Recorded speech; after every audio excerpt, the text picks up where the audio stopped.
Welcome back to Unusual Reality, where we explore the unknown and uncover the truth behind the world's most terrifying mysteries.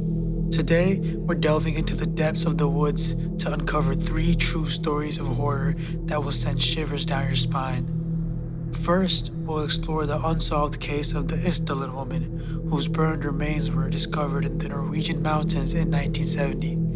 Next, we'll take a camping trip into the heart of the wilderness to uncover the mysterious cry for help that has haunted a group of friends for decades. And finally, we'll take a journey into the unknown as we explore the eerie case of a triangle-shaped UFO that gave a family the flu. So, grab a flashlight and join us as we delve into the darkness of the unknown. The Isdalen Mystery, also known as the Isdalen Woman case or the Fire Woman case.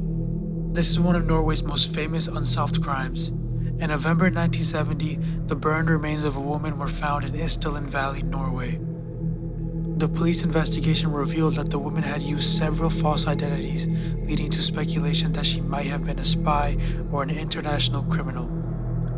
The investigation revealed that the woman had traveled extensively throughout Europe, often using false identities, and had left behind a number of clues, including a suitcase filled with items such as wigs, glasses, and a coded notebook. The police also found sleeping pills and a half-empty bottle of gasoline, leading them to believe that the woman had died in a deliberate act of arson. Despite an extensive investigation, the identity of the Isdalen woman and the motive for her murder have never been definitively determined. The Isdalen woman case remains one of Norway's most enduring mysteries. The case was reopened in 2000, and in 2016, new forensic technology was used to reanalyze the evidence and DNA. However, the case remains unsolved, and the identity of the woman remains unknown. It is still a mystery, and many theories are put forward, such as she was a spy, or a woman running from an abusive husband, or just a solitary traveler. The investigation was hampered by the lack of information from her travels and the use of false identities. The case continues to intrigue and fascinate people, with many amateur sleuths and true crime enthusiasts still attempting to solve it to this day.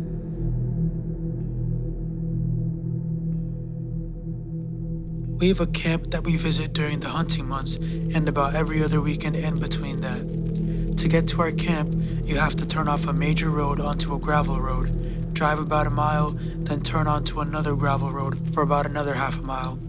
It's set between a few other camps, plus some residents that live out there. It's quiet for the most part. There are some coyotes and bobcats though.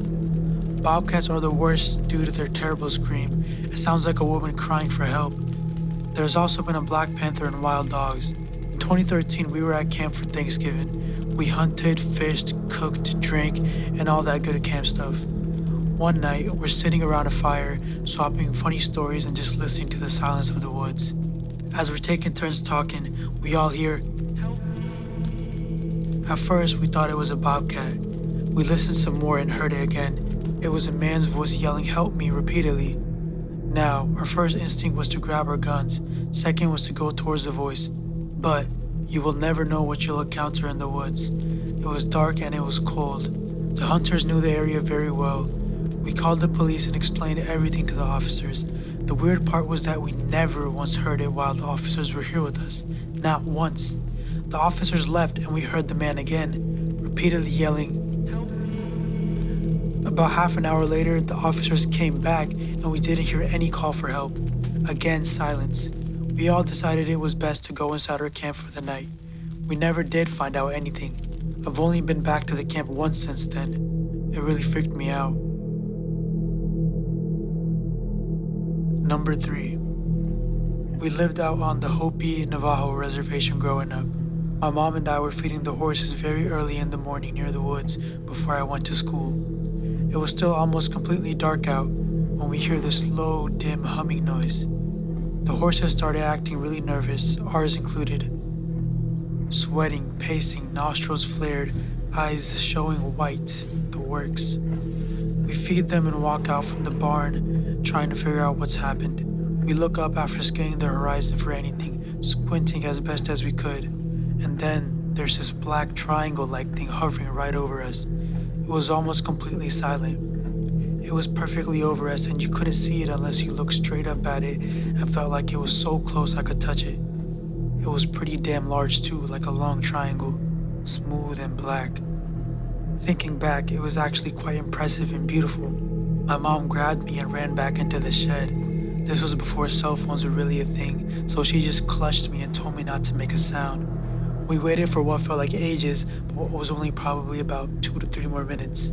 The horses weren't even eating, they just paced the shed inside back and forth. Finally, the horses started settling down to eat and my mom went outside. It was gone. We felt like we had the flu the rest of the day and I stayed home. We never told my dad. I think it was some sort of military aircraft, since around the reservation there are quiet, secret military setups, but who really knows?